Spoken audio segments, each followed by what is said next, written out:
Hi, this is Alex from phpacademy.org, and this is a video tutorial for the new Boston. Now, we've looked at in previous videos at using the slide down and the slide up functionality in jQuery. However, we also have a slide toggle function. This works the same as toggle on its own, but in actual fact slides instead of just shows and hides an element. So we're going to use an example of an image again.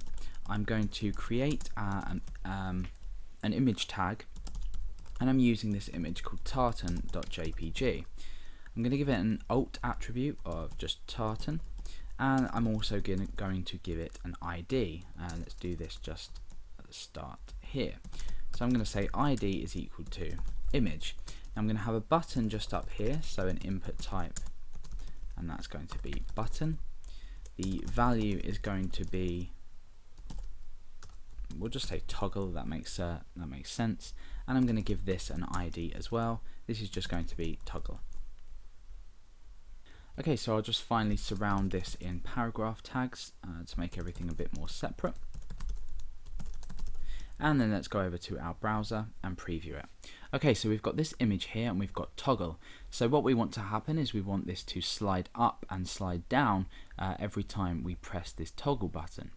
So we've already included jQuery and already included our effects.js file. Now what we want to do is listen out for an event when this button is clicked. Then what we want to do is toggle this image accordingly. So over in effects.js, let's go ahead and create an event handler for this button, which I have called toggle. I'm going to say .click, so we're listening out for a click, and inside we create a function that's going to be run when we have that click take place. So everything inside the curly brackets is our code. So let's just bring that down to make it look a bit neater, and let's go ahead and use the toggle function, the slides toggle function. So we are sliding the image, so we need to reference the image with a hash image, again using the standard notation to reference an element. Then we want to use the slide toggle function. So the slide toggle function does take additional parameters. I'll explain those in just a moment.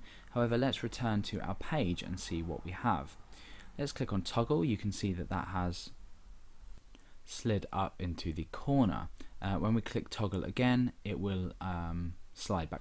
Now you'll notice that as the image slid, it actually slid into the corner, and what the effect that we were actually looking for is sliding upwards and downwards.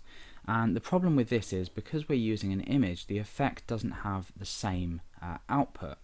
Therefore, what we need to do is we need to include our image inside of somewhere, and instead of actually sliding the image itself, slide what is containing it.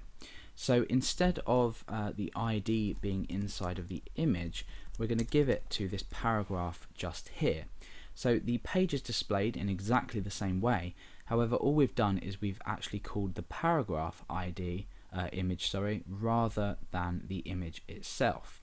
Now what's going to happen is we're going to get the same thing happen with this. We're referencing image, which is now a paragraph, and we're using slide toggle as we would normally, but this time we'll actually retrieve or display a real sliding effect. So you can see now that it's slid up and slid back down again. So that's the problem with using some elements. Some elements won't display properly when you try and use animation effects on them.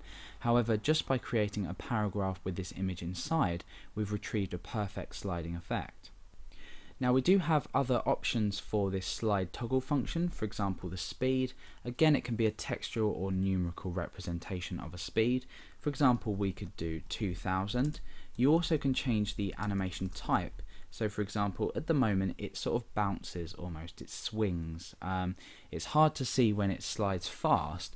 However, if we were to press toggle now, you can see that it slows down just before it reaches the end here.